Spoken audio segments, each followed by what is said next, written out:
ओम शांति। भगवत गीता श्लोक क्लास में आज 8 प्रश्नों के उत्तर का टॉपिक है और इस टॉपिक में हम पिछले हफ्ते से तीसरे प्रश्न का उत्तर समझना शुरू किए हैं।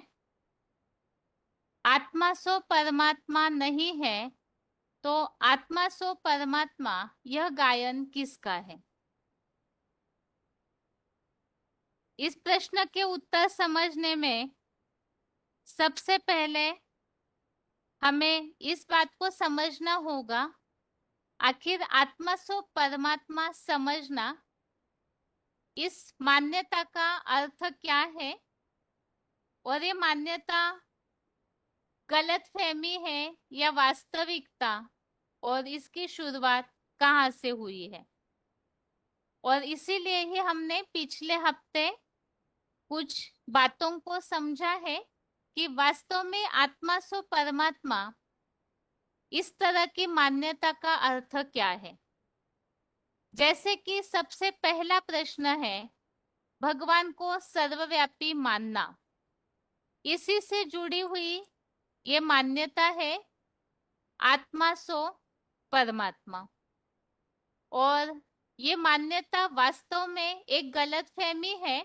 जिस तरह से भगवान को सब जगह व्यापी मान लिया गया है, ठीक इसी तरह से आत्माओं को भगवान मानना, इसे ही आत्मा सो परमात्मा कहा गया है।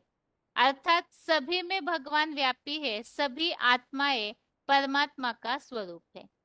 अर्थात भगवान को सर्वव्यापी मानने का एक छोटा सा अंश ये गलतफहमी भी है आत्मा सो परमात्मा। वास्तव में सभी आत्माएं सो परमात्मा हो नहीं सकते हैं, लेकिन फिर भी इसे इस तरह से फैलाया गया जिसे हमने समझा था ये जो मान्यता बताई गई है, आत्माओं को भगवान मानना, शिवोहम मानना, वास्तव में नीच कर्म करने वाली आत्माएं जो है वो भगवान का स्वरूप कैसे हो सकती है।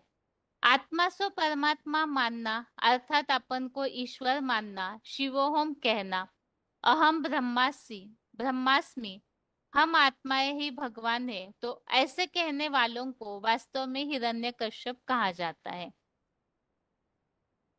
और ये मान्यता शुरू कहाँ से हुई इसे हमने समझा।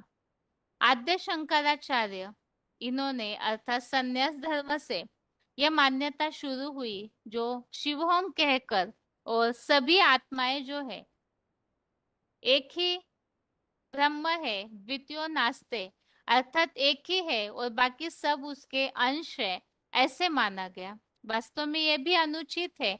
एक आत्मा के अर्थात एक भगवान के हम सभी अंश है, ये हो नहीं सकता है। तो इस मान्यता से ही वास्तव में दुनिया में द्वापर युग से अज्ञान अंधकार फैल गया है। इसी बात के लिए हमने समझा था आत्मा सो परमात्मा इसी मान्यता से जुड़ी हुई और एक मान्यता है जो माना जाता है कि जैसे भगवान निर्लेप है वैसे आत्माएं भी निर्लेप है। लेकिन जैसे कि भगवान इस सृष्टि पर आते हैं तो इन बातों को स्पष्ट करते हैं, आत्माएं जो है वास्तव में निर्लेप हो नहीं सकती है। भगवान निर्लेप इसलिए है क्योंकि भगवान जन्म मरण के चक्र में नहीं आते हैं, लेकिन आत्माएं जो है वो निर्लेप हो नहीं सकती है। इसी बात के लिए हमने जैसे कुछ पॉइंट समझे थे, कहते हैं कि हम ही परमात्मा ठहरे, आत्माएं ही परमात्मा है। तो आत्माओं को भगवान समझते हैं कि आत्माओं को भी कोई लेपछेप नहीं लगता है। अब लेपछेप मना अटैचमेंट है, तो वास्तव में परमात्मा को शंका रंग नहीं लगता, ये तो ठीक है। लेकिन आत्मा को भी अगर शंका रंग न लगे, तो आत्मा पर लेपछेप न चढ़े, तो आत्मा परमात्मा हो सकती है। लेकिन आत्माएं जो है वास्तव में निर्लेप हो नहीं सकती है, क्योंकि आत्माओं के लिए ही पापात्मा, पुण्यात्मा, दुरात्मा, महान आत्मा, भक्तात्मा ऐसे कहा जाता है। तो ये जो अलग अलग टाइटल मिले हुए हैं आत्माओं को, इससे स्पष्ट है कि आत्माओं के साथ पाप, पुण्य, अच्छाई और बुराई ये ही वास्तव में लेप है, और कोई ना कोई प्रकार का लेप आत्मा पर चढ़ता है। शरीर पर लेप छेप नहीं चढ़ता है, भले ही शरीर के कर्मेंद्रियों से कर्म किए जाते हैं, लेकिन शरीर पर लेप छेप नहीं चढ़ता, क्योंकि आत्मा शरीर के द्वारा कर्म करती है। आत्मा मन के द्वारा इंद्रियों को ऑर्डर देकर चलाती है। तो वास्तव में मन की इच्छा अनुसार कर्म होते हैं। तो जो लेप छेप है वो मन बुद्धि रूपी आत्मा को ही लगता है। इसीलिए पापात्मा, पुण्यात्मा इस तरह से कहा जाता है। दूसरी बात इस टॉपिक में हमने पॉइंट्स के आधार से समझी है कि आत्माएं जो है, आत्माएं लेपछेप में आती है, और यही उनके जन्म मरण के चक्र का कारण है। आत्मा अजर अमर अविनाशी है, इसका मतलब आत्मा का नाश नहीं होता, ये बात अलग। लेकिन आत्मा जन्म मरण के चक्र में आकर लेपछेप में आती है। अगर लेपछेप में न आती, अर्थात कर्म बंधन में आत्मा न फंसती, तो फिर जन्म मरण के चक्र में कैसे आती।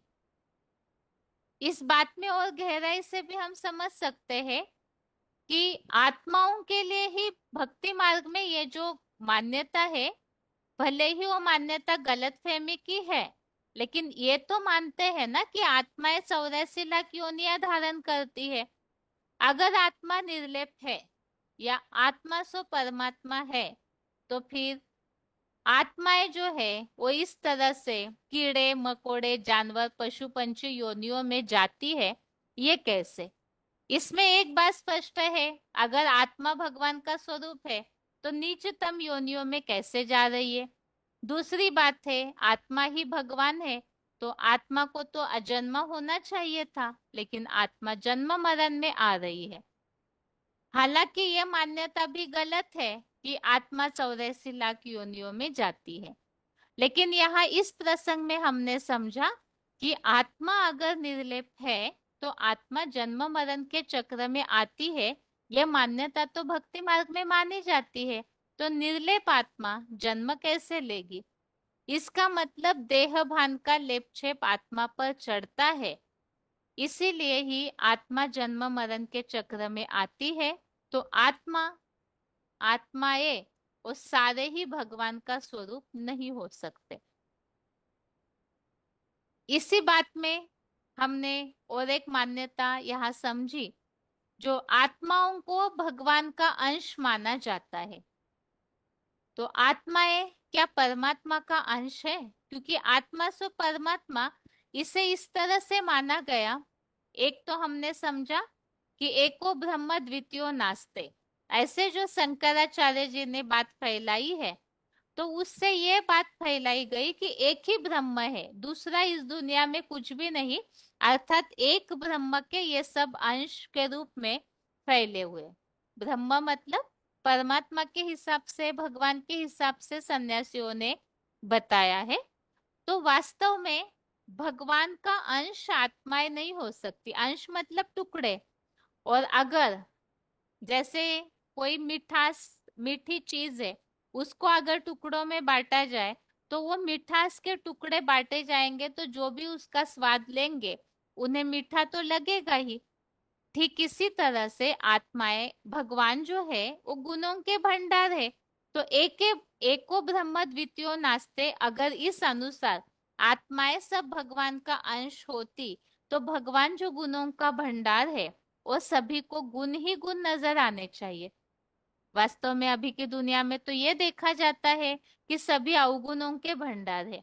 ऐसा कोई नहीं है कि गुण होने के बावजूद भी कोई ना कोई ऐसा अवगुण उनके गुणों पर भारी होता है जो उनके गुणों को ढक देता है।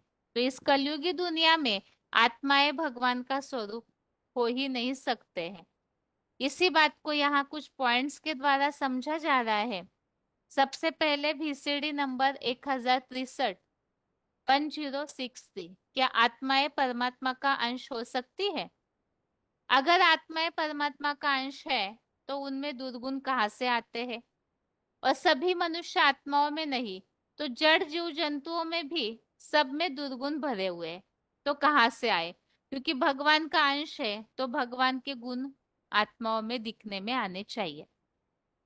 दूसरा पॉइंट है वार्तालाप नंबर 1259, 1259 डिस्कशन नंबर है।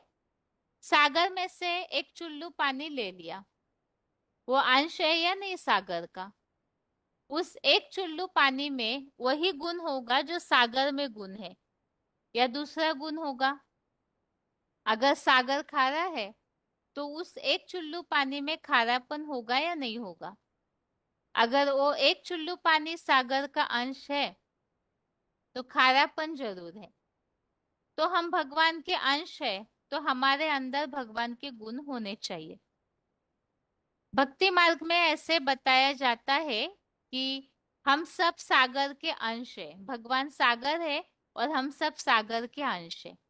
तो आत्माएं जैसे कि चुल्लू पानी हो गए, आत्मा एक अंश हो गए, तो सागर से अगर हमने एक चुल्लू पानी उठा लिया और फिर से अगर उस चुल्लू पानी में सागर का जो गुण है वो खारापन होना चाहिए। तो इसी तरह से आत्माएं भगवान का अंश होती तो आत्माओं के अंदर भगवान के गुण होने चाहिए।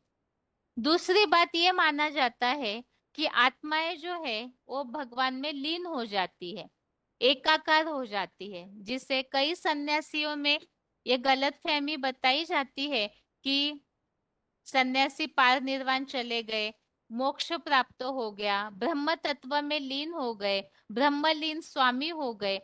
ये जो मान्यता बताई जाती है कि वो भगवान में मिल करके एक हो गए, तो आत्माएं इस तरह से भगवान में मिल करके एक हो जाती। वास्तव में ये बनाया जाता है कि आत्माएं सागर का अंश है, इसलिए वही चुल्लू पानी फिर सागर में ही मिल जाता है। तो यहाँ पर इसी पॉइंट के द्वारा इस बात को समझते हैं। VCD number 429, VCD number 429। ऐसे थोड़े ही है कि आत्मा परमात्मा में लीन हो जाएगी, चुल्लू पानी की तरह, बुदबुदों की तरह। चुल्लू पानी में भी खारापन और सागर में भी खारापन, तो दोनों में एक ही गुण हुआ ना। अब आत्माएं तो अनेक गुणों वाली है, अनेक प्रकार के अवगुणों वाली है, और परमात्मा तो गुणों का भंडार है। फिर गुणों के भंडार में से अगर आत्मा चुल्लू पानी लिया, बुदबुदा लिया, तो उसमें भी गुणों का भंडारी होना चाहिए। अवगुण कहाँ से आ गए? तो ये झूठा मिसाल दिया जाता है। तो आत्माएं जो है उनमें वास्तव में गुण होने चाहिए अगर वो भगवान का स्वरूप होती तो इससे ये तो स्पष्ट है कि आत्माएं जो है वो भगवान का अंश नहीं है। आत्माएं जो है वो भगवान के वंशज है। तो वंशज अर्थात बच्चे। तो जैसे एक परिवार में अलग अलग बच्चे हैं, तो 5 बच्चे हैं, तो पांचों के स्वभाव संस्कार अलग अलग होते हैं, क्योंकि वो पिछले जन्मों से लेकर आए हैं। तो इसी आधार से आत्माएं जो है एक भगवान के बच्चे हैं, वंश है, लेकिन अंश अर्थात भगवान के टुकड़े नहीं है। अब दूसरी पॉइंट यहाँ ये समझने की है कि क्या आत्माएं भगवान में लीन हो सकती है? क्योंकि इसके लिए भी जैसे अभी एक पॉइंट हमने समझा, सन्यासी ये मानते हैं कि आत्माएं जो है वो भगवान में लीन हो जाती है, जैसे सन्यासी लोग कहते हैं। यहाँ पॉइंट के द्वारा इस बात को समझते हैं। VCD number 1384, VCD number 1384। ये जो माना जाता है कि आत्माएं भगवान में लीन हो जाती है। सन्यासी लोग कहेंगे हम ब्रह्म में लीन हो जाएंगे। तो मिसाल देते हैं सागर और सागर के बुदबुदों का।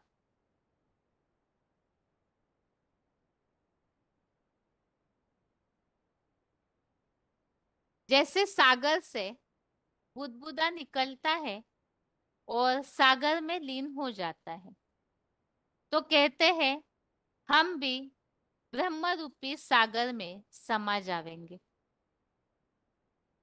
इससे साबित होता है कि वो आत्मा को विनाशी समझते हैं या अविनाशी समझते हैं। आत्मा तो विनाशी हो गई।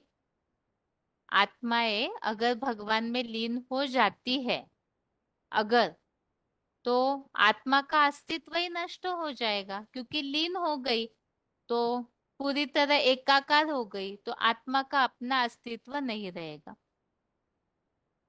तो आत्मा अगर भगवान में लीन होती तो आत्मा तो विनाशी हो गई। अब सागर से चुल्लू पानी लिया, कहते हैं चुल्लू पानी सागर का अंश है, ये सागर में समा जाएगा।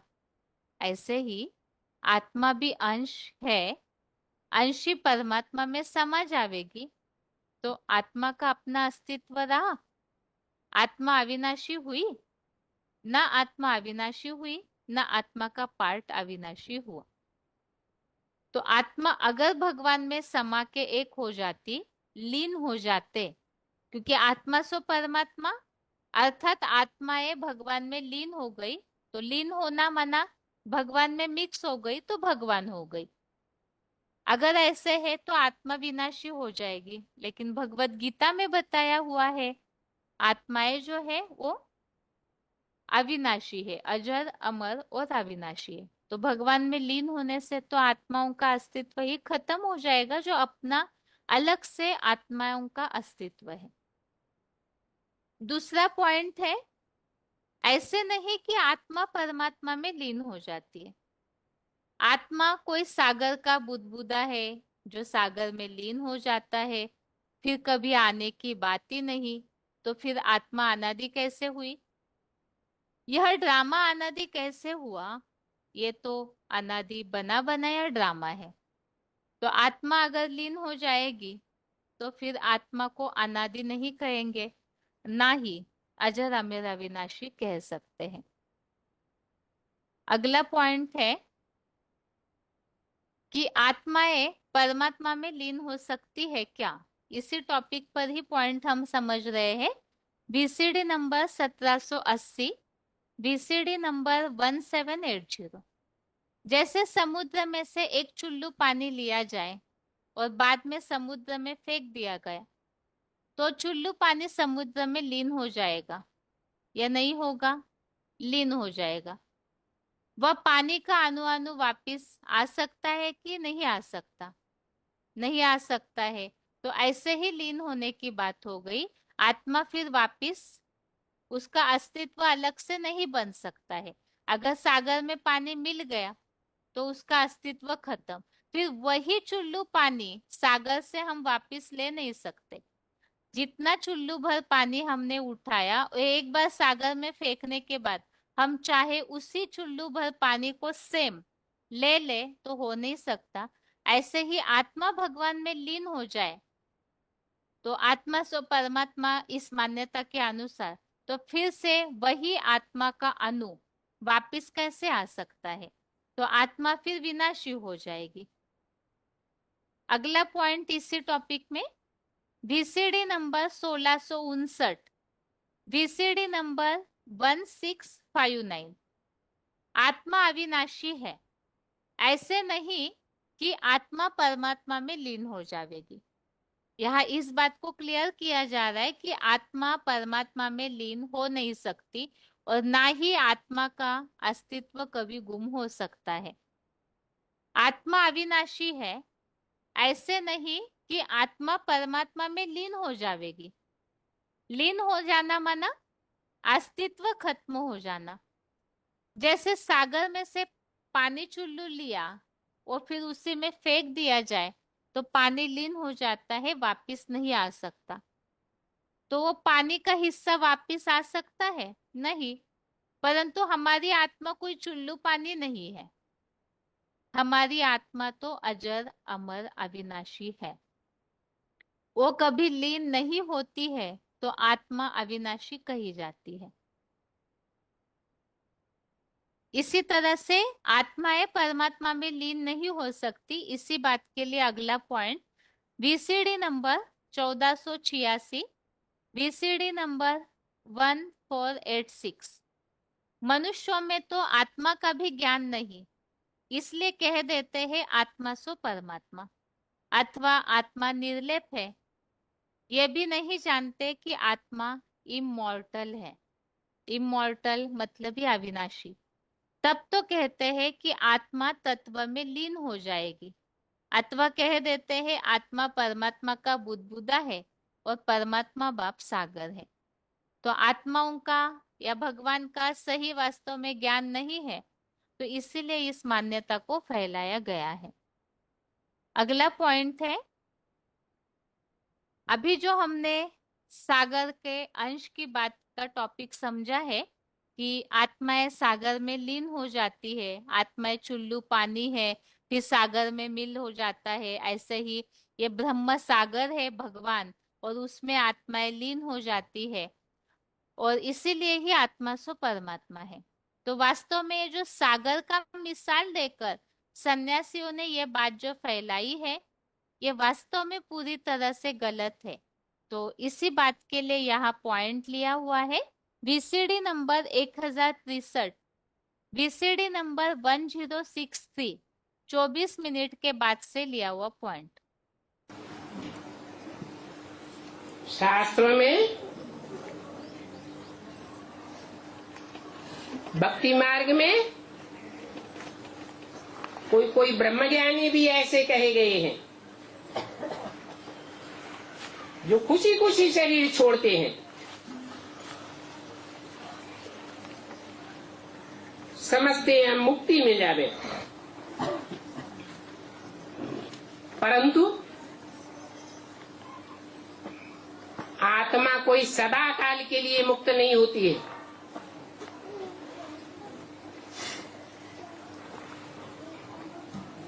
जो लोग समझते हैं कि आत्मा मोक्ष को पावे, सदा काल से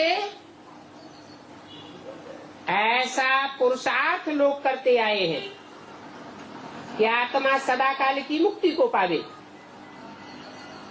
परंतु अगर इस तरह आत्माओं की सदा काल के लिए मुक्ति हुई होती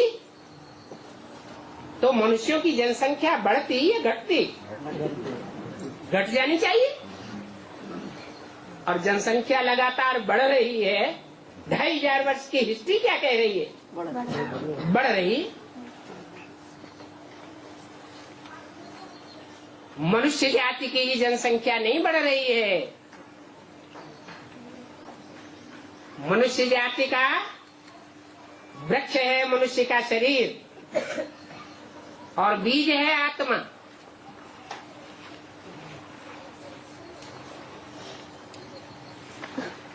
जड़ जंतु जो होते हैं, जड़ बुद्धि वाले, उनमें भी मेल फीमेल होते हैं। मनुष्य जाति में भी मेल फीमेल आत्माएं हैं, जो कभी मेल जन्म लेती है, कभी फीमेल का जन्म लेती है, कर्म संस्कारों के अनुसार। वो बीज सदैव बीज है, बीज का कभी नाश नहीं होता है। तो एक तरफ को ब्रह्म के वैज्ञानिक कहते हैं कि हम मुक्ति में जावे, सदा काल की हमारी मुक्ति हो जावे, और दूसरी ओर कहते हैं आत्मा विनाशी है। एक ओर कहते हैं आत्मा परमात्मा में लीन हो जावे, और दूसरी ओर कहते हैं आत्मा विनाशी है। दोनों बातें कैसे संभव होंगी?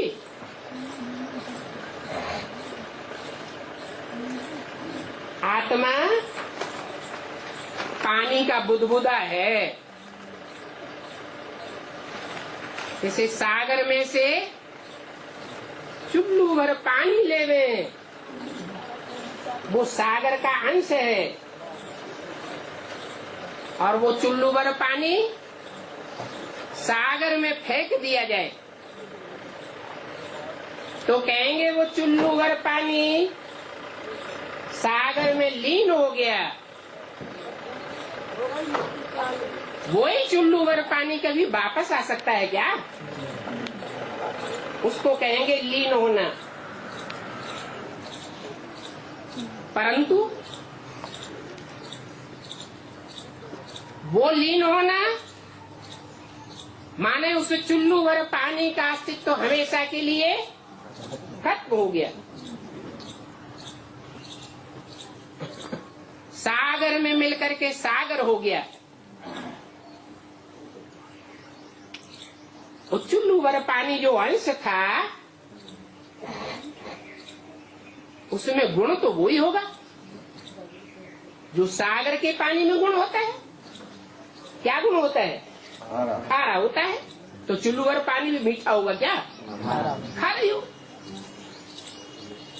अगर आत्माएं परमात्मा बाप का अंश है तो उनमें दुर्गुण कहाँ से आ जाते हैं?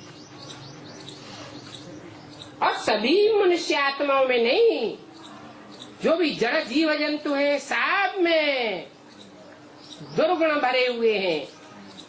ये कहाँ से आए?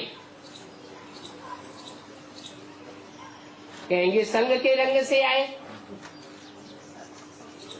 जब नई सृष्टि बनी थी, नया सृष्टि रूपी मकान बना था, तो नई चीज सुखदायी होती है या दुखदायी होती है? ये सृष्टि भी सुखदायी थी, आत्माएं सभी सुखदायी थी। वहां कीड़े मकोड़ों जैसी आत्माएं दुखदायी नहीं होती हैं। पहले मनुष्य सतोप्रधान के बाद तमोप्रधान बनता है, और मनुष्य के संसर्ग संपर्क में आने वाली मनुष्य आत्माएं को फॉलो करने वाली सारी मनुष्य के जड़ जीव जंतु संग के रंग में आकर तमोप्रधान बनते हैं। मिसाल के तौर पर जंगल में रहने वाले प्राणी पशु पक्षी होते हैं, वो ज्यादा बीमार पड़ते हैं, या मनुष्य के संसर्ग संपर्क में रहने वाले प्राणी ज्यादा बीमार पड़ते हैं? क्यों? क्योंकि मनुष्य मन वाला प्राणी है। मन बुद्धि मनुष्य में प्रकट रूप से होती है। वो मन बुद्धि की पावर से वायुमंडल को कंट्रोल कर सकता है, वातावरण को बनाए अथवा बिगाड़ सकता है। परंतु ये पावर आत्मिक स्थिति से पैदा होती है, एकाग्रता से पैदा होती है। जब ये पावर खत्म हो जाती है, आत्माओं के तामसी होने के कारण, तो वायुमंडल लगातार बिगड़ता ही रहता है। मानवीय वातावरण वायुमंडल भी बिगड़ता है। मनुष्य कितना भी चाहे सुधारना, सुधार नहीं हो सकता, क्योंकि प्रक्रिया कोई जानता ही नहीं कि आत्मा रूपी बीज का परिष्करण कैसे किया जाए। जड़ बीजों का परिष्करण करते हैं,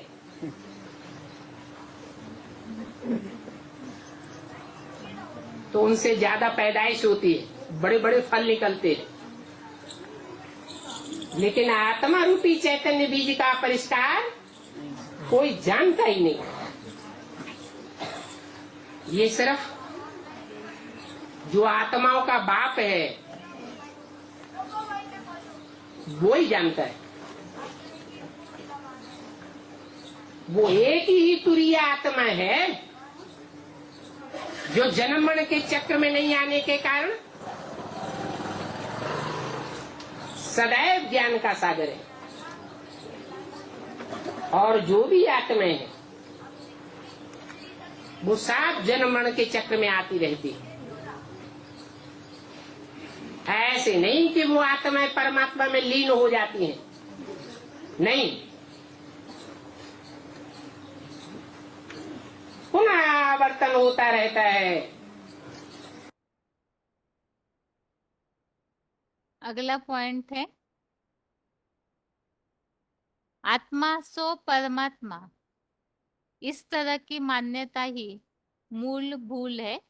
जिस तरह से भगवान को सर्वव्यापी मानना, इससे दुनिया का पतन हुआ है, इसी तरह से यहाँ सर्वव्यापी की मान्यता से ही जुड़ी हुई ये मान्यता है आत्मा सो परमात्मा मानना, सभी आत्माओं को भगवान का स्वरूप मानना, यही मूल भूल है। VCD number 1846, VCD number 1846, 46 minutes के बाद से लिया हुआ पॉइंट। यही मूल भूल है कि आत्मा अपने बाप को भूल गई है। यूं अपन को कोई भूले हुए नहीं है, परंतु सन्यासी या विद्वान लोग ये आत्मा को भुलवाए देते हैं। भुलवाते हैं कि नहीं? कैसे? वो आत्मा को कैसे भुलवाते? बोलते नहीं कि तुम आत्मा हो। वो क्या ये सिखाते हैं कि तुम आत्मा नहीं हो, शरीर हो? फिर बाप को भुला देते है? बाप को भुला देते कहते हैं आत्मा सो परमात्मा। हम भी आत्मा सो परमात्मा, तुम भी आत्मा सो परमात्मा। माना जितनी भी आत्माएं हैं सब परमात्मा। तो एक को याद करेंगे या सबको याद करेंगे? सबको याद कर सकेंगे? भूलेंगे नहीं? अरे सहज क्या है? एक को याद करना सहज है या सबको याद करना सहज है? तो किसने बुलाया है? जिन्होंने कहा आत्मा सो परमात्मा, ये नहीं बताया कि कौन सी पार्टिकुलर आत्मा सो परमात्मा। क्या ये बताया? नहीं बताया। ये भी नहीं बताया कि एक वो कौन सी आत्मा जो परम पिता नहीं है लेकिन परमात्मा है। अच्छा बताते तो तब जब वो खुद जानते होते हैं? हैं? खुद नहीं जानते? नहीं जानते क्यों? वो राम को भगवान नहीं कहते कोई है? त्रेता वाला राम, जो त्रेता वाला राम है वो संगम युग में राम नहीं होता, गायब हो जाता है। होता है कि नहीं? और वो परम पाठधारी नहीं होता है? वो त्रेता वाला राम संगम युग में परम पाठधारी होता है या नहीं होता है? हीरो पाठधारी नहीं होता? किसी में होता है? शिव है परम पाठधारी, हीरो पाठधारी, या राम है? शिव नहीं है, है?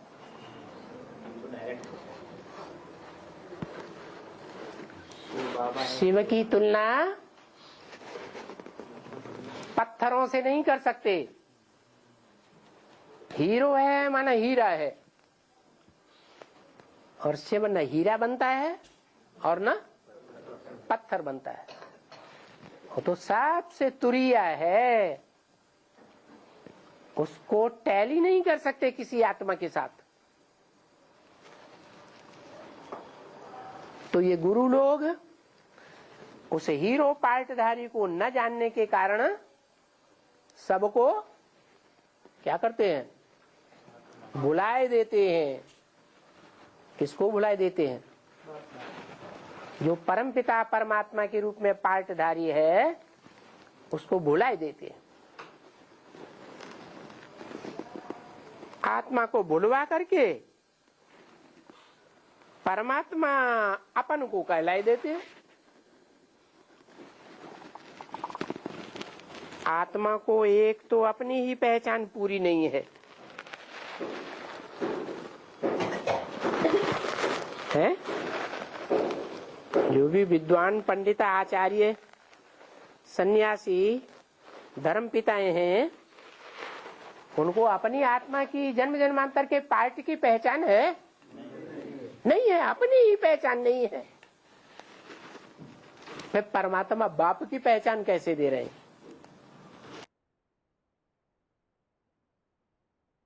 अगला पॉइंट है, आत्मा सो परमात्मा होते तो आत्माओं में अलग अलग संस्कार कहाँ से आ गए? क्योंकि सभी आत्माएं ही भगवान का स्वरूप है, तो जो भगवान के गुण, जो भगवान के संस्कार, वही सभी आत्माओं में नजर आने चाहिए थे। लेकिन आत्माओं में तो सभी में ही अलग अलग संस्कार है। जैसे कि मुरलियों में भी शिव बाबा ने बोला है, एक का पार्ट न मिले दूसरे से। तो सभी भगवान का स्वरूप होते तो सभी के संस्कार एक होने चाहिए थे, लेकिन संस्कार सभी के अलग अलग हैं। VCD number 177, VCD number 177, 22 minute के बाद से लिया हुआ पॉइंट। तो संस्कारों की बात है। बाप समझाते हैं आत्मा में भी संस्कार रहते हैं। हर आत्मा में अलग अलग प्रकार के संस्कार। बाप ही बैठ समझाते हैं और कोई कह न सके कि आत्मा को परमात्मा पढ़ाते हैं। वो तो कह देते हैं आत्मा सो परमात्मा है, लेकिन हर एक आत्मा परमात्मा जैसी थोड़ा ही बन सकती है। वो तो एक के लिए गायन है जो इस मनुष्य सृष्टि का पिता है। जिसे दूसरे धर्मों में आदम, एडम, आदिदेव कहा जाता है, आदिनाथ कहा जाता है। उसके मुकर्रर रथ में सुप्रीम सोल प्रवेश करके परम पिता का पार्ट बजाते। आत्मा कभी परमात्मा नहीं बन सकती कि हर एक आत्मा परमात्मा बन जाती है, नहीं। आत्माओं में जो जन्म जन्मांतर के पार्ट बजाने के संस्कार भरे हुए हैं,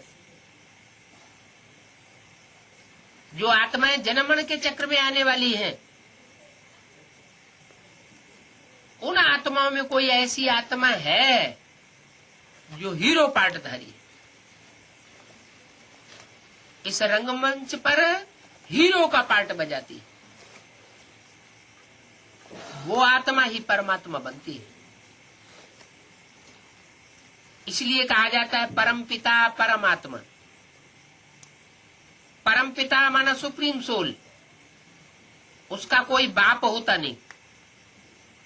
और परमात्मा माना परम पार्ट बजाने वाली आत्मा, बड़े से बड़ा, ऊंचे से ऊंचा पार्ट बजाने वाली आत्मा। तो हीरो पार्टधारी से ज्यादा ऊंचा तो कोई होता नहीं।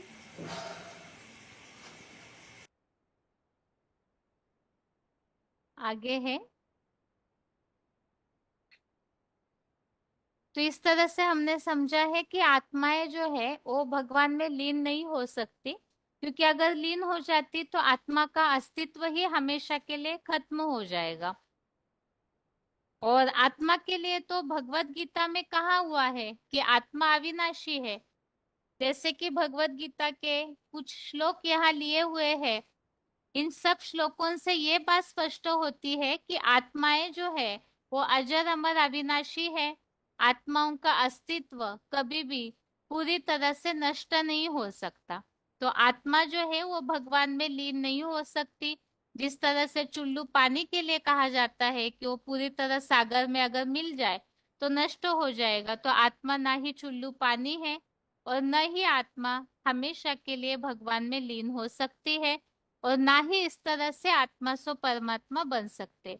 आत्मा जो है वो वास्तव में प्रकाश का एक कण है, बहुत सूक्ष्म है। ऐसी कोई चीज नहीं है जो बिल्कुल, जैसे कि माना जाता है कि पानी पानी में लीन हो जाए, तो आत्मा इस तरह नहीं है कि कोई लीन हो जाए। तो आत्मा अविनाशी है, इसके लिए श्लोक है दूसरे अध्याय का 18वां, अध्याय 2 का श्लोक नंबर 18। इन सब श्लोकों में यहाँ ये बात स्पष्ट होती है कि आत्माएं अविनाशी है। आत्मा को, आत्मा के ऊपर कोई पंच तत्वों की चीजों का भी असर नहीं होता, ना आत्मा को कोई शस्त्र काट सकते हैं। आत्मा जो है हमेशा के लिए शाश्वत है, किसी के मारने से भी मारी नहीं जाती है। पहले तो है दूसरे अध्याय का 18वां श्लोक, अंतवंत इमे देहा नित्य सोक्ता शरीरिनः अनाशिनो अप्रमेयस्य तस्मात् युद्धस्य भारत। अंतवंत इमे देहा नित्यस्योक्ता शरीरिनः अनाशिनो अप्रमेयस्य तस्मात् युद्धस्व भारत। इस श्लोक में यह बात स्पष्ट है कि नित्य अविनाशी प्रत्यक्ष प्रमाण रहित शरीर धारण करता आत्मा के शरीर नाशवान है। आत्मा अविनाशी है और शरीर नाशवान है। दूसरे अध्याय का 20, अध्याय 2 का श्लोक नंबर 20 है, न जायते म्रियते वा कदाचिन्नायं भूत्वा भविता वा न भूयः अजो नित्यः शाश्वतो यम पुराणो न हन्यते हन्यमाने शरीरे। तो आत्मा कभी न जन्मता है न मरता है, अथवा फिर होकर फिर से नहीं होगा, ऐसा भी नहीं है। अजन्मा नित्य सनातन पुरातन। आत्मा शरीर नाश होने पर भी नहीं मारा जाता। तो आत्मा इसमें भी अविनाशी बताई है।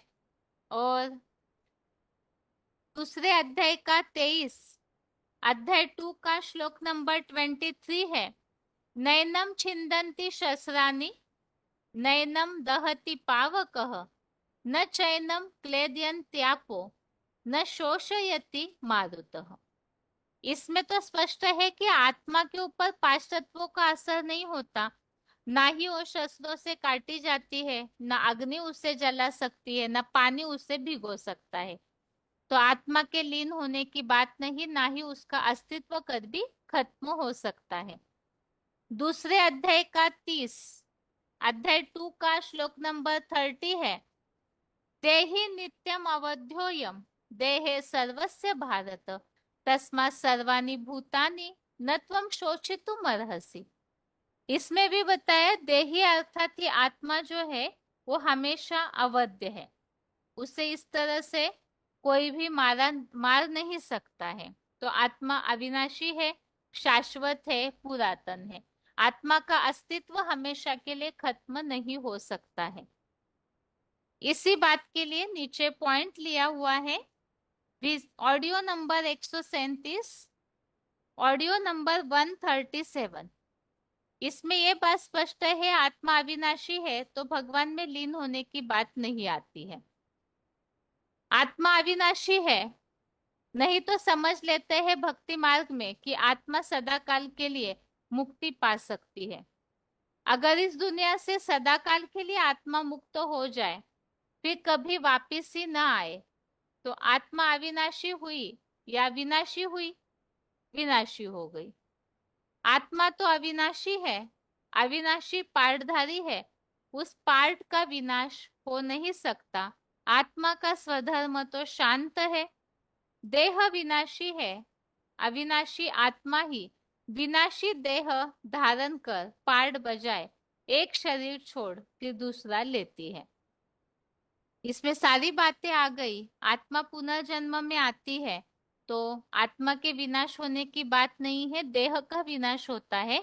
आत्मा के पार्ट का विनाश नहीं हो सकता, ना ही आत्मा सदा काल के लिए मुक्त हो सकती है।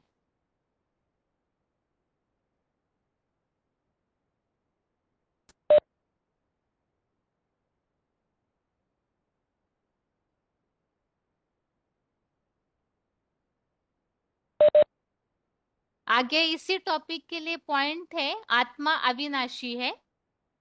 VCD number 455, VCD number 455। आत्माएं तो अजर अमर अविनाशी है, रची नहीं जाती। आत्माओं का बाप शिव ज्योति बिंदु है, वो भी रचा नहीं जाता है। अगला पॉइंट है वीसीडी नंबर 1226, 1226 वीसीडी नंबर है। आत्मा अविनाशी है और शरीर विनाशी है। आत्मा कभी घिसती बढ़ती नहीं है। शरीर तो नष्ट भी हो जाता है। आत्मा तो इतनी छोटी, आत्मा 84 जन्म लेकर के सारा ही पार्ट बजाती है। तो आत्मा अविनाशी है और ना घिसती बढ़ती है, अर्थात उसके ऊपर कोई असर भी नहीं होता है।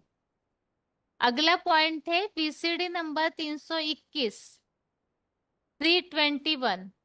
आत्मा क्या ये चाहेगी इस सृष्टि को हमेशा छोड़कर हम ऐसी दुनिया में चले जाए जहां न सुख हो, न दुख हो, न शरीर हो। आत्मा का अस्तित्व ही जैसे लोप हो गया। ऐसा कौन चाहेगा कि हमारी आत्मा ही खत्म हो जाए? ऐसा तो कोई नहीं चाहता। आत्मा का अस्तित्व हमेशा के लिए उड़ जाए, कुछ भी न रहे, सुख दुख कोई भी बात का भान न रहे, ऐसे तो कोई भी नहीं चाहेगा। क्योंकि आत्मा तो सुख की तो प्यासी होती ही है। भले दुख न भोगना चाहे, लेकिन सुख की प्यासी तो आत्मा होती ही है। तो अस्तित्व आत्मा का खत्म हो जाए, साधारण रीति इस दुनिया में भी अपना अस्तित्व खत्म हो जाए, पूरी तरह मर मिट जाए, ऐसा तो कोई भी नहीं चाहता। तो इसी तरह आत्मा पूरी तरह से अस्तित्वहीन हो, ऐसे भी कोई नहीं चाहेगा। तो इसीलिए आत्मा लीन होके अस्तित्वहीन बने, ऐसे हो नहीं सकता। अगला पॉइंट है ऑडियो नंबर 211, ऑडियो नंबर 211। मुक्त हो जाना मना आत्मा का अस्तित्व खत्म हो जाना। आत्मा का अस्तित्व कभी खत्म नहीं होता। कौन कहेगा कि हमारी आत्मा हमेशा के लिए अस्तित्वहीन हो जाए? हर आत्मा को इस सृष्टि रूपी रंगमंच पर आना जरूर पड़ेगा। तो आत्मा पूरी तरह से अस्तित्वहीन नहीं होती, सृष्टि रंगमंच पर आते ही रहती है। इसी पॉइंट के लिए अभी यहाँ पॉइंट लिया हुआ है वीसीडी नंबर 421, 421। आत्मा अविनाशी है, हमेशा के लिए लीन हो नहीं सकती।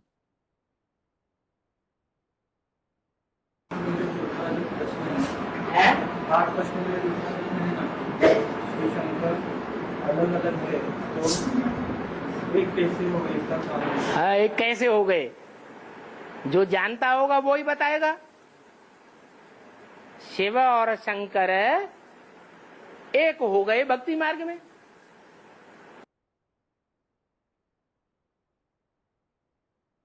वीसीडी नंबर 521, 521, 24 मिनट के बाद से पॉइंट लिया हुआ है। आत्मा अविनाशी रिकॉर्ड है, हमेशा के लिए मुक्त नहीं हो सकती। मुक्ति और जीवन मुक्ति क्या चीज है, दुनिया में तो कोई नहीं जानते।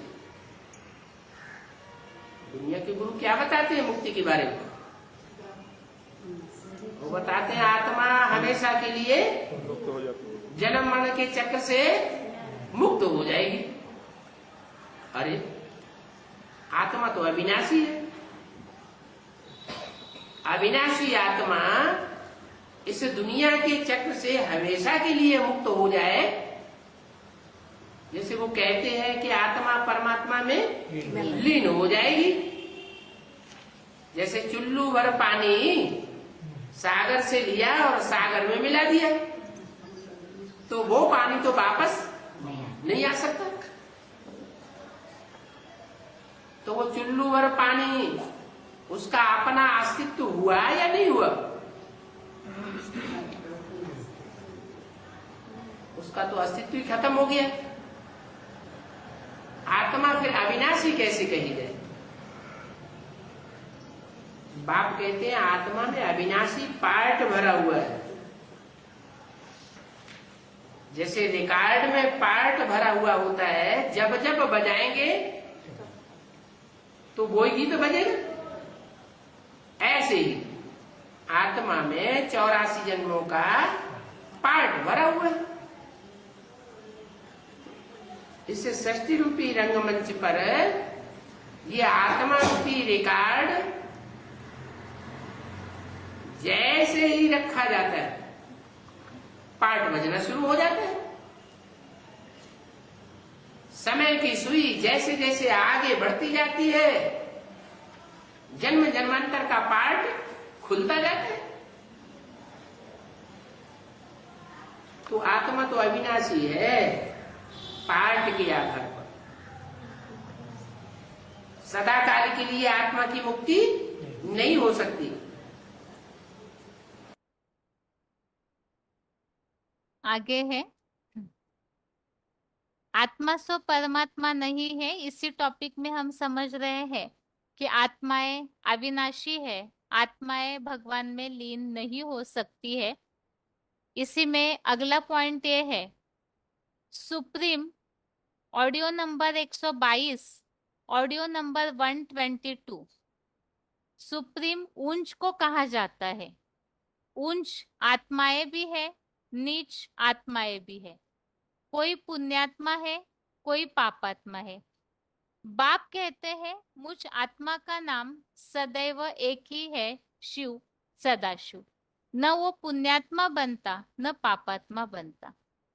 तो यहाँ तुलना की हुई है, आत्माएं जो है पुण्यात्मा और पापात्मा बनती है, और भगवान सदाशिव है, ना वो पुण्यात्मा बनते ना पापात्मा। तो आत्मा और परमात्मा ये दोनों में, आत्माएं और भगवान में ये अंतर है कि आत्माएं पापात्मा पुण्यात्मा कहलाई जाती है, अर्थात आत्माओं पर लेप छेप चढ़ता है, और भगवान लेप छेप से परे है।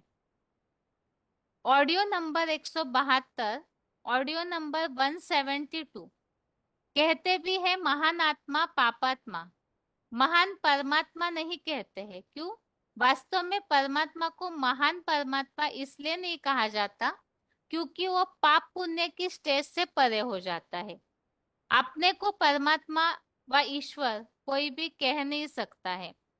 तो वास्तव में हम परमात्मा के स्वरूप है ऐसे कोई कह नहीं सकता है, क्योंकि आत्माएं तो पापात्मा या पुण्यात्मा इस लिस्ट में आती है। लेकिन जैसे परमात्मा की स्टेज में जो पहुंचने वाला है वो पाप पुण्य की स्टेज से परे हो जाता है, लेकिन आत्माएं जो है वो पाप पुण्य के चक्र में आती है, इसीलिए अपने को कोई भगवान ईश्वर नहीं कह सकते हैं।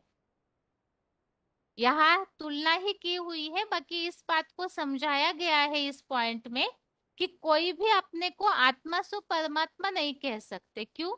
क्योंकि आत्माएं महान आत्मा या पापात्मा पुण्यात्मा बनती है, लेकिन जो परमात्मा की स्टेज में पहुंचते हैं वो तो पाप पुण्य से परे हो जाते हैं।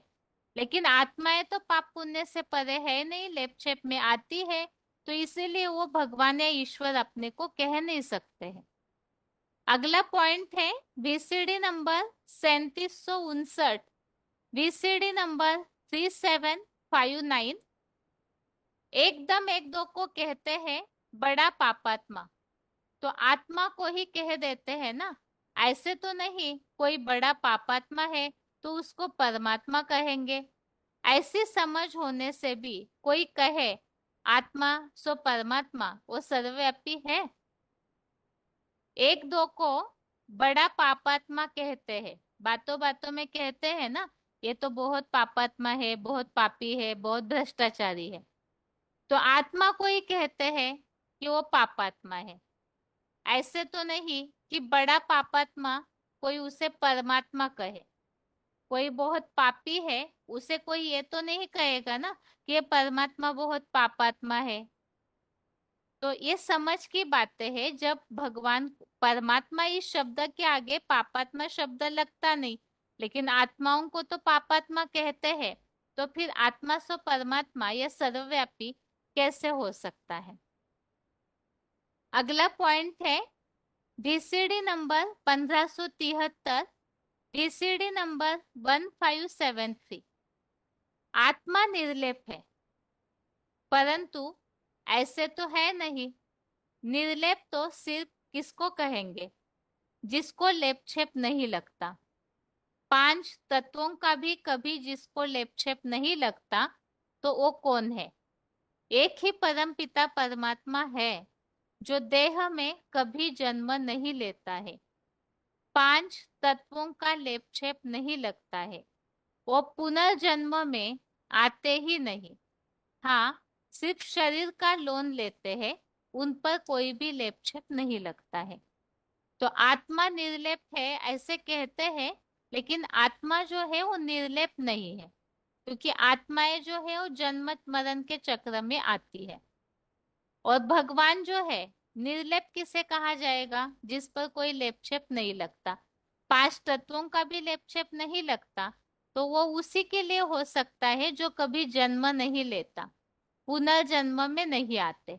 लेकिन आत्माएं जो है, उन पर तो लेपछेप चढ़ता है। भले सन्यासियों ने ये बात कह दी कि आत्मा जो है वो निर्लेप है, लेकिन वास्तव में आत्मा जन्म मरण के चक्र में आती है, तो आत्मा पर देह भान का लेपछेप चढ़ता है। इसीलिए आत्मा को निर्लेप कह नहीं सकते हैं।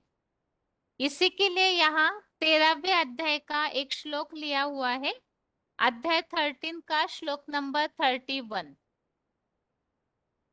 इसमें बताया हुआ है, पहले तो श्लोक, अनादित्वात् निर्गुणत्वात्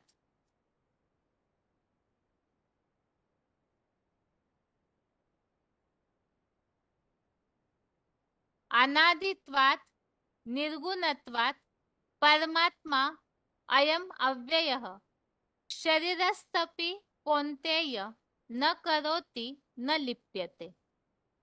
अनादित्वात् निर्गुणत्वात् परमात्मा अयम अव्ययः शरीरस्थोपि कौन्तेय न करोति न लिप्यते। तो यह परमपिता परमात्मा शिव अनादि होने से, तीनों गुणों के समुदाय से रहित, अर्थात अप्रभावित होने के कारण क्षय रहित है, जिससे इस मुकर्रर तन में भगवान रहते हुए भी न कर्म करता है, न उनमें लिप्त होता है। तो भगवान जो है वो निर्लेप है। ये बात तो भगवत गीता में स्पष्ट की हुई है कि भगवान लेप छेप में नहीं आते। तो जिस शरीर का आधार लेते हैं, उसमें रहते हुए भी भगवान न कर्म करते, न उसमें लिप्त होते, अर्थात कर्म के बंधन में भगवान नहीं आते। लेकिन इसकी तुलना में ही आत्माओं के लिए 13वें अध्याय में इस बात को स्पष्ट किया हुआ है कि आत्मा शरीर के द्वारा जो कर्म करती है, उसके सुख दुख को आत्मा भोगती है। शरीर साधन है, इंद्रियों के द्वारा आत्मा कर्म करती है। शरीर कर्म करता है, लेकिन आत्मा प्रेरणादायी है, और उसका जो लेप छेप है सुख या दुख के रूप में, वो आत्मा भोगती है। जिसके लिए हमने इस बात के लिए श्लोक भी समझे थे, कार्य करण कर्तृत्वे हेतु प्रकृति रुच्यते, पुरुषः सुख दुखानां भोक्तृत्वे हेतु रुच्यते। 13वें अध्याय का 20वां श्लोक, अध्याय 13 का श्लोक नंबर 20 है, जिसमें बताया है कि प्रकृति को शरीर रूप, ये जो कार्य और इंद्रिय रूप साधन की रचना में कारण रूप कहा जाता है। अर्थात शरीर जो है वो कार्य करने के लिए बंधा हुआ है, और आत्मा को सुख दुख का अनुभव करने में कारण रूप कहा जाता है। अर्थात आत्मा ही सुख दुख भोगती है। तो आत्मा भोगती है, और इसी कारण से 21वें श्लोक में और स्पष्ट किया है, पुरुषः प्रकृति स्तोयी भुंक्ते प्रकृति जान गुणान कारणम गुण संगोस्य सदसद्योनि जन्मसु। अर्थात जड़ प्रकृति में स्थित हुई ये आत्मा प्रकृति से उत्पन्न हुए तीन गुणों को भोगती है, और ये जो गुणों में आसक्ति या लगाव है, प्रकृति के गुण अर्थात शरीर से जो गुण निर्माण हो रहे हैं, उन गुणों में आसक्ति या लगाव अर्थात शरीर से जो अटैचमेंट है आत्मा का, वही उसके जन्म मरण का कारण है। अच्छा या बुरा, देव या असुर, जैसे भी जन्म लेती है आत्मा, तो प्रकृति अर्थात ये आसक्ति, तो देह भान की जो आसक्ति है, यही वास्तव में लेपछेप है। तो यहाँ इन श्लोकों से दोनों में तुलना हो गई कि आत्माएं जो है वो लेपछेप लगता है, भोगती है, और भगवान जो है मुकर शरीर में आते हुए भी निर्लेप है, वो क्षरण रहित है, निर्लेप है। तो इसीलिए ही आत्माएं और परमात्मा में इतना बड़ा डिफरेंस, इतना अंतर होते हुए आत्माएं जो है किस तरह से परमात्मा बन सकती है। अगला पॉइंट है, भगवान के लिए कहा जाता है कि भगवान जो है अर्थात सर्वोत्तम है, सर्वश्रेष्ठ है। जैसे कि भगवत गीता का श्लोक है 7वें अध्याय का 7वां, आत्माएं स्व परमात्मा हो नहीं सकती।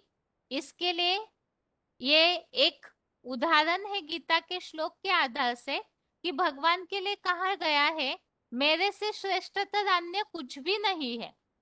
7वें अध्याय का 7वां श्लोक, मत्तः परतरम नान्यत् किंचिद अस्ति धनंजय मयि सर्वमिदं प्रोतम सूत्रे मणिगणा इव।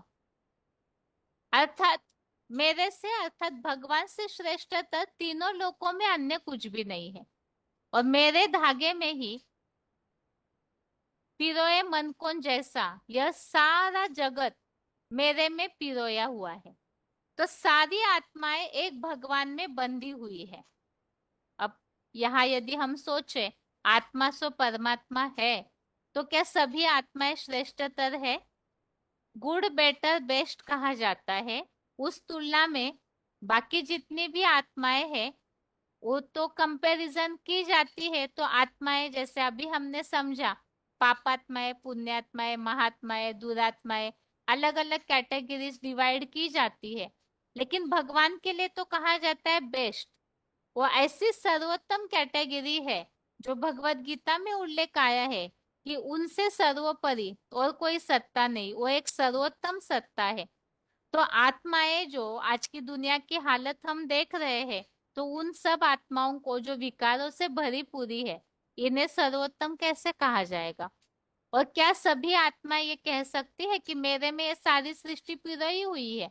नहीं कह सकते, क्योंकि किसी के अंदर और आत्माओं के अपने उद्धार के लिए ही रास्ता ढूंढ रहे हैं, तो औरों का उद्धार करने की क्षमता तो है नहीं। तो सर्वोत्तम सत्ता कैसे कह सकते हैं? और नहीं कह सकते तो आत्माएं सो परमात्मा या भगवान में जो लीन होने की बात है, ये कैसे हो सकती है? इसी के लिए ही यहाँ पॉइंट है बीसीडी नंबर 3178, बीसीडी नंबर 3178, ऊंचे ते ऊंचा भगवंत परम पिता जिसका कोई पिता नहीं। गायन भी है भक्ति मार्ग में, गायन है ना, ऊंचते ऊंच भगवंत। कैसा ऊंचा भगवंत? ये सकल सृष्टि, सारी सृष्टि तुम्हारी सूत्रधारी। सूत्र माने ज्ञान का सूत्र कहो, तुम्हारे प्यार का सूत्र कहो। ये सारी सृष्टि तुम्हारे सूत्र में पिरोई हुई है। सारी सृष्टि अर्थात 500-700 करोड़ की जो भी सृष्टि है, उनमें कोई भी नहीं बचता, जो सब भगवान के इस स्नेह और ज्ञान के धागे में पिरोए हुए हैं। अगला पॉइंट है बीसीडी नंबर 1086, 1086। सभी जानते हैं कि ऊंचते ऊंच भगवान भी एक ही है और सृष्टि भी एक ही है। श्लोक भी है, सारी सृष्टि की आत्माएं सूत्रधारी के रूप में पिरोई हुई है तुम्हारे में। तो ये जैसे कि एक माला हो जाती है, 500-700 करोड़ मनुष्य आत्माओं की माला। तो एक में ही माला जो है उसमें ऊपर जो मेरु का मन का है मुख्य, वो एक दिखाया जाता है, और बाकी सारे मन के उसके स्नेह के धागे में जुड़े हुए, क्योंकि उस मुख्य मन के से ही धागा निकलता है और सारे मनकों को पिरोए लेता है अपने में। तो फिर सभी आत्माएं आत्मा सो परमात्मा कैसे हो सकती है? ईश्वर तो बहुत ऊंची चीज है ना, तो जो सबसे ऊंच होगा, तो ऊंच एक होगा या दो चार होंगे? एक ही होगा। VCD नंबर 3326 जब भगवान एक है, ऊंच से ऊंच एक है, तो सभी आत्माएं अपने को आत्मा सो परमात्मा कैसे कह सकते हैं? अर्थात ये मान्यता गलत है, क्योंकि सभी आत्माएं श्रेष्ठ हो नहीं सकती। बेस्ट, सर्वोत्तम, श्रेष्ठतर, श्रेष्ठतम, ऊंचते ऊंचे नहीं हो सकते, क्योंकि ऊंचा, हाईएस्ट जो है वो एक ही होता है। अभी अगला प्रूफ इसी टॉपिक में हम समझ रहे हैं। यदि आत्मा सो परमात्मा है, सभी आत्माएं भगवान का स्वरूप हो गई, या तो जैसे भगवान में लीन हो गए हैं ऐसे बताते, एक को ब्रह्म द्वितीयो नास्ते बताया हुआ है, तो फिर भक्ति मार्ग में भगवान से मिलने की आशा क्यों रखी जाती है? और आत्माएं अगर खुद भगवान का स्वरूप है, परमात्मा का स्वरूप है, तो फिर भगवान से मिलने के लिए प्रयास करने की भी उन्हें आवश्यकता ही नहीं है। तो गीता में भी इस बात के लिए जो श्लोक आए हुए हैं कि जिस तरह का पुरुषार्थ बताया हुआ है भगवान को प्राप्त करने का, तो अर्जुन रूपी मनुष्यों को भगवान ये शिक्षा क्यों देते हैं? भगवान से मिलन के लिए तरीका या पुरुषार्थ क्यों बताया हुआ है? तो यहाँ कुछ श्लोक हम देखते हैं भगवत गीता के, जिन श्लोकों में इस बात को बताया हुआ है, जो परम पुरुष को या भगवान को पाने की बात। सबसे पहले तो 8वें अध्याय का 8वां अध्याय 8 का श्लोक नंबर 8, अभ्यास योग युक्तेन चेतसा नान्यगामिना परमं पुरुषम दिव्यम याति पार्थानुचिंतयन्। तो विचार मंथन करते हुए अभ्यास द्वारा योग युक्त हुई बुद्धि से, अव्यभिचारी मन बुद्धि से दिव्य प्रकाश युक्त परम पुरुष को पाता है। इसी तरह 8वें अध्याय के 22वें श्लोक में, अध्याय 8 का श्लोक नंबर 22, पुरुषः स परः पार्थ भक्त्या लभ्य स्वनन्यया यस्यांतस्तानि भूतानि येन सर्वमिदं ततम्। इस श्लोक में भी बताया है वो हीरो परम ब्रह्म परमात्मा तो अव्यभिचारी भावना की याद द्वारा ही प्राप्य है, और जिसमें सभी प्राणी स्थित है, जिससे ये सारा संसार विस्तृत हुआ है। अब सभी आत्माएं जो है, एक तो यहाँ भगवान को पाने के लिए अव्यभिचारी याद बताई, और दूसरा बताया भगवान में सभी प्राणी स्थित है। तो सभी आत्माएं इस तरह से अपने को कह नहीं सकते कि मैं भगवान हूँ, मेरे में सब समाये हुए हैं। अगर है तो सृष्टि का नॉलेज उन्हें होना चाहिए, जो कि सभी में है ही नहीं। क्योंकि सृष्टि का नॉलेज होता तो न भूले करते न दुखी होते। सृष्टि का नॉलेज अर्थात तीनों कालों का नॉलेज जो किसी में है नहीं, तो फिर आत्माएं भगवान का स्वरूप कैसे हो सकती है?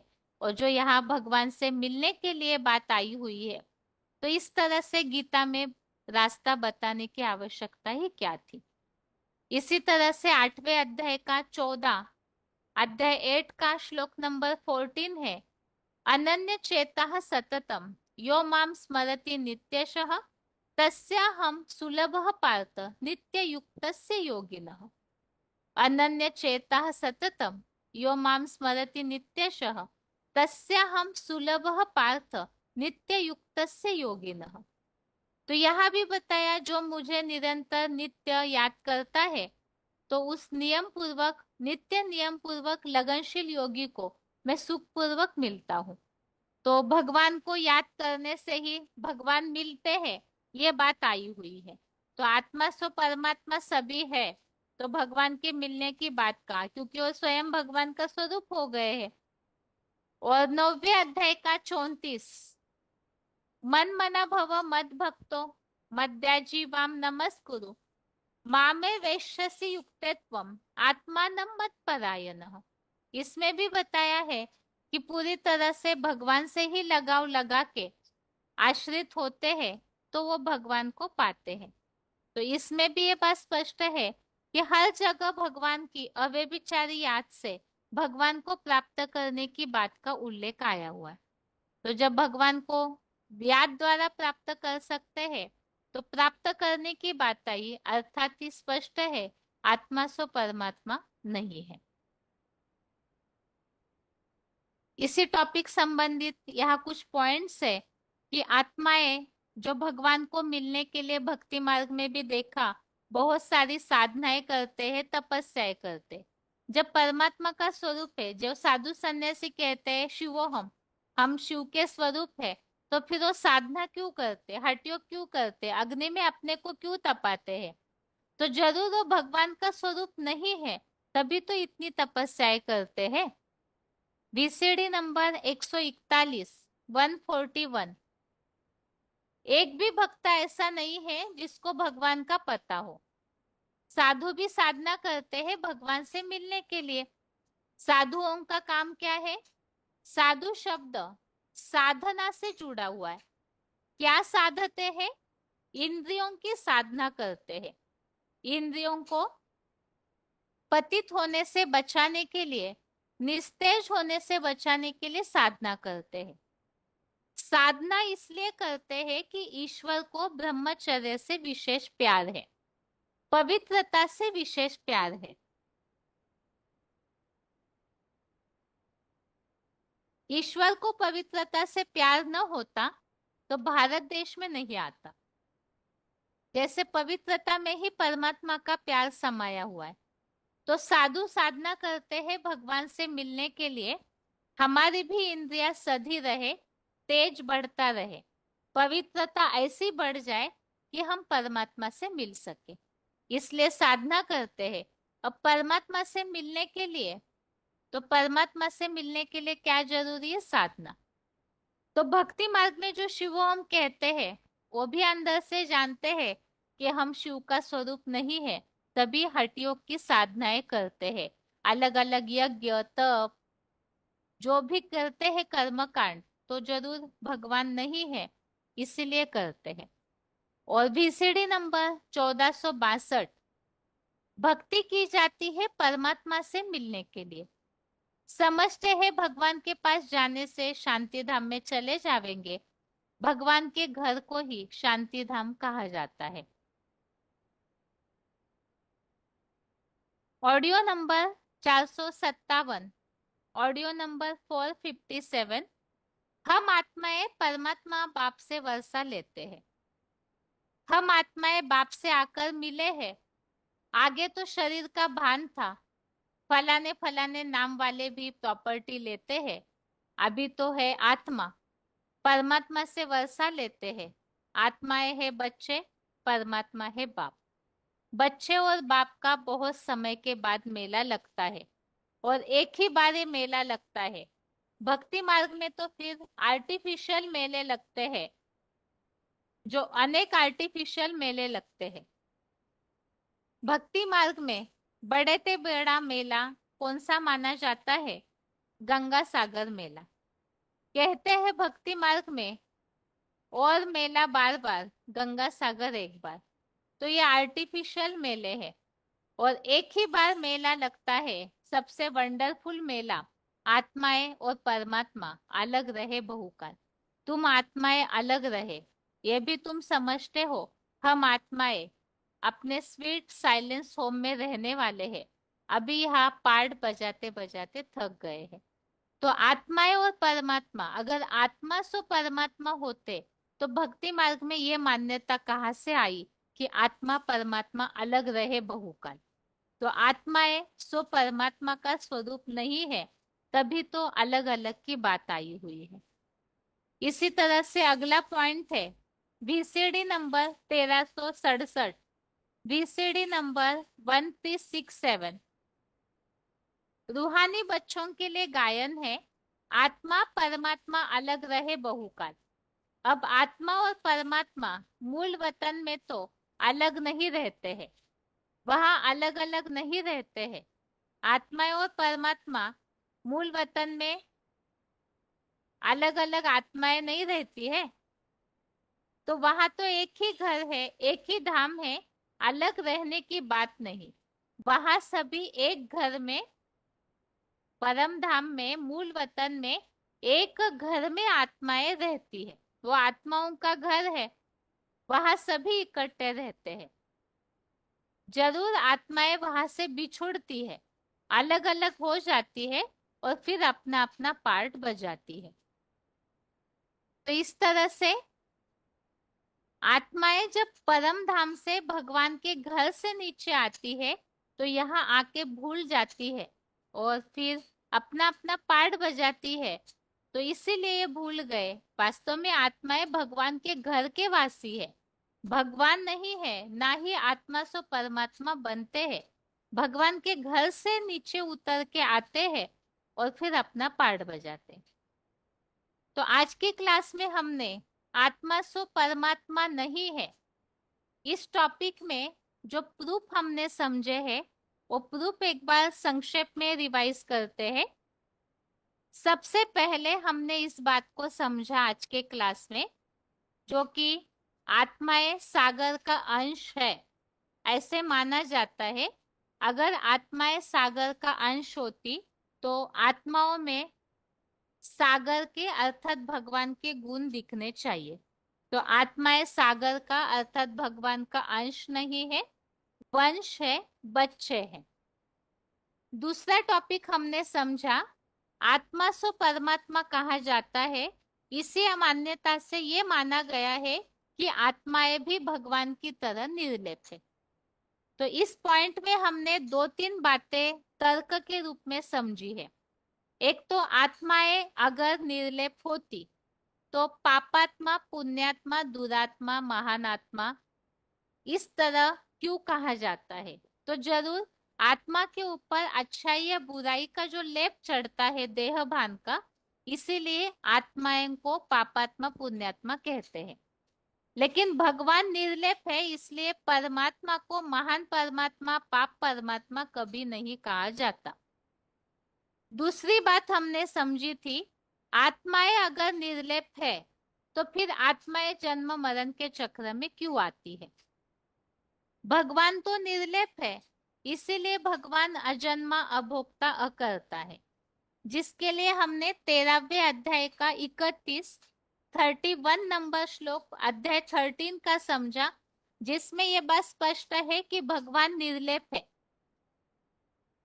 तीन गुणों के लेप छेप से परे है, देह भान के लेप से परे है। इस सृष्टि पर आने पर भी और मुकर्रर रथ में आने पर भी भगवान निर्लेप रहते हैं, अकर्ता है, कर्मों के लेप छेप में नहीं आते, इसीलिए वो अजन्मा है। लेकिन आत्माएं जो है वो लेप छेप में आती है, जिसके लिए हमने 13वें अध्याय का 20 और 21 अध्याय 13 का श्लोक नंबर 20 और 21 समझा, जिसमें स्पष्ट बताया हुआ है आत्मा शरीर के द्वारा कर्म करती है और फिर आत्मा ही शरीर के द्वारा सुख दुख को भोगती है। तो ये जो प्रकृति से अटैचमेंट है शरीर से, तो ये जो प्रकृति के गुणों से आसक्ति ही आत्मा के सत असत, देव असुर, अच्छे बुरे योनियों में आने का कारण है। तो आत्मा जन्म मरण के चक्र में लेप छेप के कारण ही आती है। तो आत्माएं सो परमात्मा कैसे हो सकती है? और इसमें और एक बात हमने समझी थी, जो कहा जाता है आत्माएं सागर में मिलकर के लीन हो जाती है, इसीलिए आत्मा सो परमात्मा है। तो इस टॉपिक को भी हमने समझा, अगर आत्माएं सागर का अंश है तो चुल्लू भर पानी सागर से लिया तो सागर में अगर दोबारा वो मिल गया है तो उसका अस्तित्व खत्म। मतलब आत्माएं अगर भगवान में लीन हो गई तो आत्माओं का अस्तित्व खत्म हो गया। लेकिन गीता में तो बताया हुआ है आत्मा अविनाशी है, आत्मा का अस्तित्व खत्म नहीं हो सकता। दूसरी बात इस टॉपिक में है कि अगर आत्माएं सागर का अंश होती तो आत्माओं में अवगुण कहाँ से दिखने में आ रहे? आत्माओं में जो अलग अलग संस्कार दिखने में आ रहे, ये कैसे हो गया? क्योंकि भगवान के जो गुण है, जो गुणों का भंडार है भगवान, तो वही गुण इस सृष्टि के सभी आत्माओं में होने चाहिए। वैसे है नहीं, तो फिर आत्माएं भगवान में लीन होने की बात भी नहीं आ सकती, क्योंकि आत्मा का नाश होगा। और ना ही आत्माओं में अलग अलग संस्कार ये स्पष्ट करते हैं कि आत्माएं सागर से निकली हुई नहीं है। ना ही आत्मा चुल्लू पानी है कि उसका अस्तित्व खत्म हो जाए। और ना ही आत्मा का कभी अविनाशी है, आत्मा अजर अमर अविनाशी है, शस्त्र काटते नहीं, पानी भिगोता नहीं, तो आत्मा का अस्तित्व कभी खत्म हो नहीं सकता है। तो इसीलिए सागर में लीन होने की, ब्रह्म तत्व में लीन होने की बात नहीं है। इसके अलावा हमने ये समझा, यदि आत्माएं ही भगवान है, आत्मा सो परमात्मा है, तो फिर भगवत गीता में बार बार आत्माओं को भगवान की याद द्वारा भगवान को प्राप्त करने की, भगवान से मिलने की बात का पुरुषार्थ क्यों बताया हुआ है? क्योंकि जो स्वयं है, हम स्वयं भगवान का स्वरूप है, तो हमें मिलने की आवश्यकता क्या है? लेकिन यहाँ पर गीता में जो अव्यभिचारी याद के तरीके बताए हैं, दिव्य पुरुष को पाता है, मेरे भाव को पाता है, अव्यभिचारी याद से मुझ तक पहुंचता है, इस तरह की बातें क्यों आई हुई है? तो इसका मतलब जरूर आत्माएं सो भगवान का स्वरूप नहीं है। इसीलिए ही ये सारा पुरुषार्थ बताया हुआ है कि आत्माएं मिल करके भगवान से अपने दुखों को हटा सके। और अगला तर्क हमने यहाँ प्रूफ ये समझा था, आत्मा और परमात्मा अलग रहे बहुकाल, ये क्यों कहा जाता है? यदि आत्माएं ही भगवान है, तो अलग अलग होने की बात कहाँ से आई? लेकिन भक्ति मार्ग में कहा जाता है आत्मा परमात्मा अलग रहे बहुकाल। इसका मतलब जरूर आत्माएं भगवान से बिछड़ी हुई है, हम आत्माएं भगवान के बच्चे हैं और अपने परम पिता से बिछुड़े हुए हैं, इसीलिए ही ये मान्यता चली आई। तो वास्तव में ये सारे प्रमाण उनसे ये बात तो स्पष्ट होती है कि आत्माएं सो परमात्मा नहीं है। इस तरह से आज के क्लास में हमने इन सारे प्रमाणों को समझा, जिसे कि अभी संक्षेप में टॉपिक वाइज रिवाइज किया हुआ है। और इसके साथ ही आज के लिए गीता क्लास यहाँ ही पूरा करते हैं। ओम शांति।